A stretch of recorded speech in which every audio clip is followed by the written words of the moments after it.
రాజన్న సిరిసిల్ల జిల్లా వేములవాడ నియోజకవర్గంలో ఈ నెల 9న కేంద్ర హోంశాఖ సహాయ మంత్రి బండి సంజయ్ పలు అభివృద్ధి కార్యక్రమాల్లో పాల్గొంటారని జిల్లా బీజేపీ అధ్యక్షుడు ప్రతాప రామకృష్ణ తెలిపారు.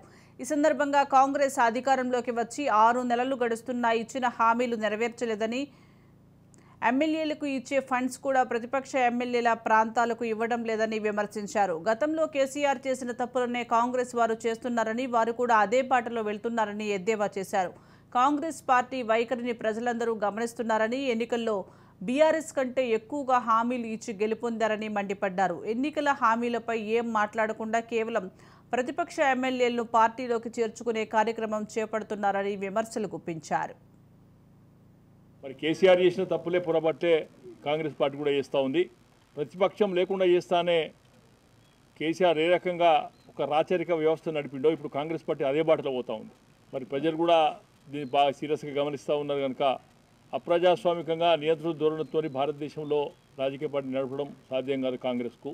మరి దాంట్లో భాగంగా ఈ అప్రజాస్వామ్య కూటమికి ఏది కాంగ్రెస్ వ్యతిరేకంగా బండి సంజయ్ గారు చేసిన పోరాటం సంగ్రామ ఎత్తున్నదో కాంగ్రెస్కి అనుకూలించింది.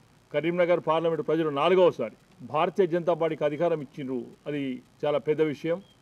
మొన్న అందరూ ఊహించినట్టుగానే దాదాపు 2 లక్షల మెజారిటీ కరీంనగర్ పార్లమెంటు ప్రజలు ఇచ్చింది.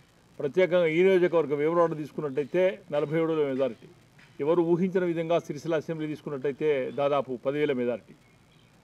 మరి ఓటర్లకు కృతజ్ఞతల సమావేశం ఏదైతుందో అది 9వ తారీఖు నాడు ఇక్కడ 12 గంటలకు వివేశ్వర గారు నిర్వహించబడుతూ ఉంది. కొత్తది. సాధారణంగా గెలిచిన వ్యక్తికి మనందరూ పోయి అభినందిస్తాం. కానీ భారతీయ జనతా పార్టీ నాయకత్వం బండి సంజయ్ గారి ఓ పాలసీ ఏదైతున్నదో కృతజ్ఞత సమావేశం అన్ని అసెంబ్లీ నియోజకవర్గాల ప్రజలకు పనిచేసిన నాయకులకు కృతజ్ఞతాపూర్వక సమావేశం నిర్వహించడం కూడా పార్టీ నిర్ణయించింది.